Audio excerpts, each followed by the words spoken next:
Yes, guys, Arsenal 1, Watford nil, and I'm the happiest gooner all around the world. You can't believe it. Look, you can't believe it. I'm one of the most happiest because United didn't win a game, Chelsea didn't win a game, Liverpool are 1-1 at halftime, Spurs didn't win a game. So, literally, among the big teams, it is Arsenal and Manchester City at the moment that do have a win this weekend. But that is not why I'm happy. I'm really happy that we have made it now. How many games are those? 10 in all competition, 8 in the Premier League, unbeaten.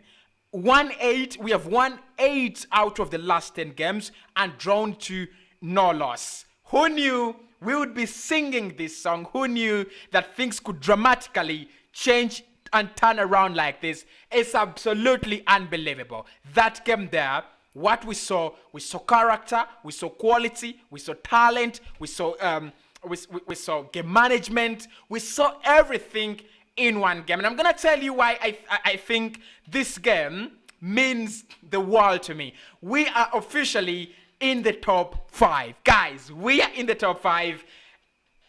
Come on, guys, come on. Look, we are in the top 5 this weekend, and until another 2 weeks, we cannot drop out of the top 5. We are in position 5, United 6, Brighton 7, and the rest of the crop down there. Above us is West Ham, Liverpool, Manchester City, and Chelsea. They deserve to be there, especially West Ham.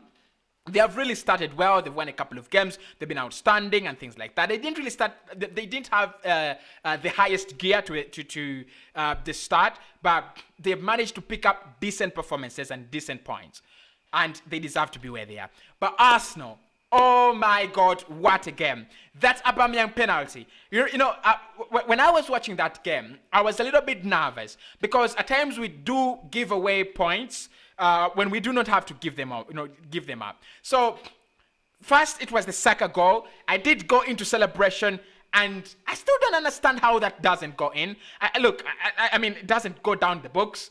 I need to get myself a little bit better to understand the rules. Because for me, I feel like that is a goal. I just feel like we have scored. And they tell me, no, you have not scored. It's offside. I don't understand how the offside comes in. If you understand that offside rule, in the comments below, let me know. But keep it away from that. Look, moving on, we get a penalty. I was a little bit, again, nervous. Before we missed it, I didn't think we were going to miss it. I thought Lacazette was actually going to take the penalty. Let me just increase my lighting, right? I just thought Lacazette was going to take the penalty. And then when he doesn't take the penalty, I'm like, okay, Aubameyang, we want you to become top scorer. Go for it, blood. And damn, he puts it in the in the gloves of Ben Foster. Great save by Ben Foster. But I think it's I was so nervous. I was very, very nervous. I couldn't acknowledge the bad penalty or acknowledge the good save. I was just nervous. I said, damn, this is absolute bogus. This is absolutely shit. Should have done better than this, Aubameyang. Should have done better than that. But we kept on praising, and look, that game there, those men were put in a spliff. I'm telling you. Watford were put in an absolute freezer. They were frozen in the first half. I've never seen a team so frozen. One of the teams I know that can freeze you is Spain.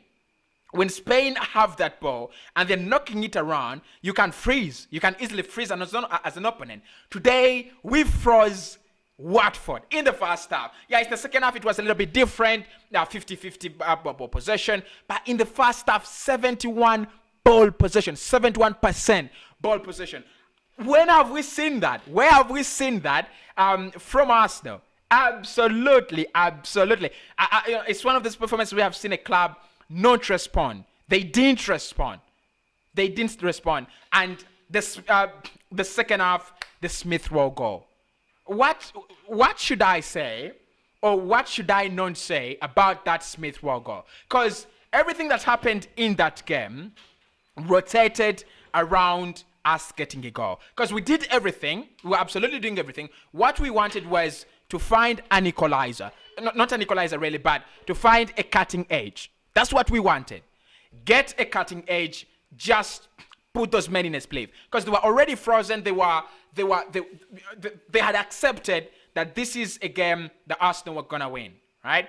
So I thought. I was like, maybe it's gonna be 0-0. You know, I started thinking about Watford containing us and then surprising us by 1-0 loss. Or I thought about Arsenal, getting that 0-0 nasty draw, and I was scared.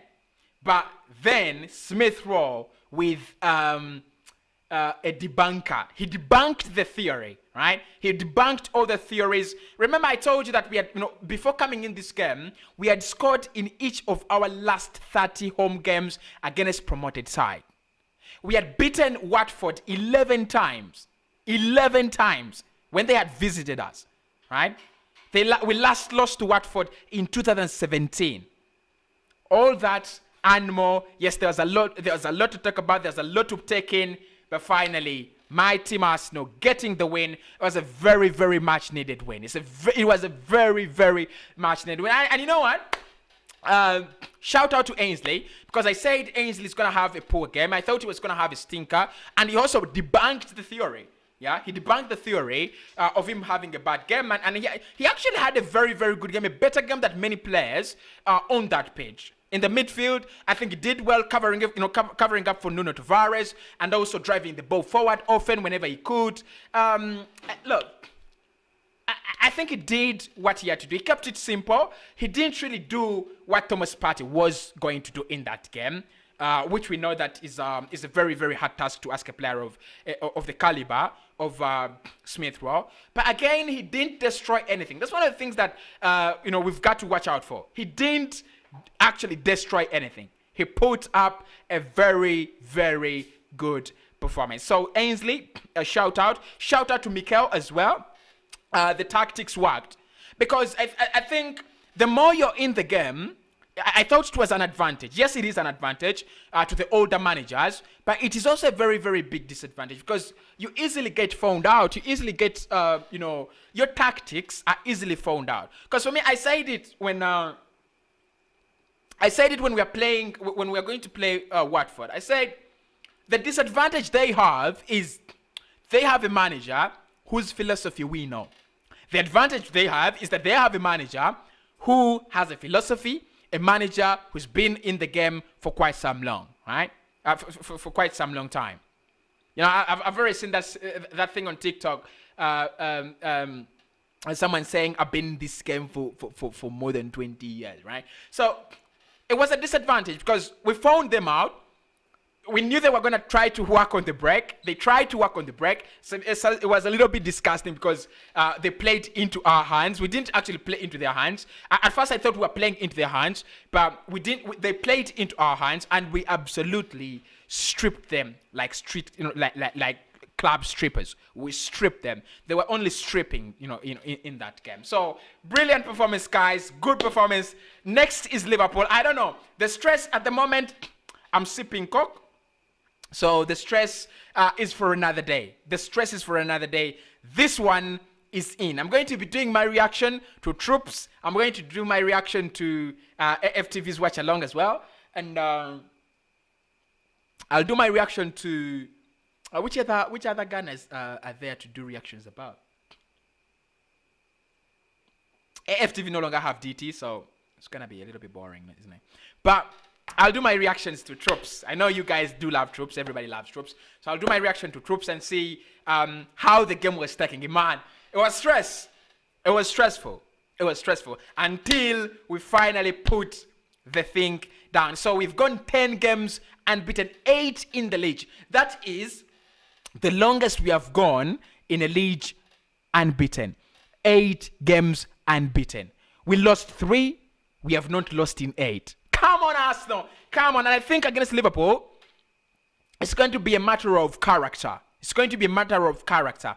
Not brilliance, but character. And I know if nothing goes wrong, We are not going to lose by, because for me, what I want against that Liverpool's game is that we don't lose by big manage. We can lose 2-1, 3-1, right? And make sure that our goal difference doesn't get hurt so much. We come back, we bounce back against Newcastle, we bounce back against Manchester United, and the party is on. Arsenal 1, Watford 0, and yes, come on you, the Gunners.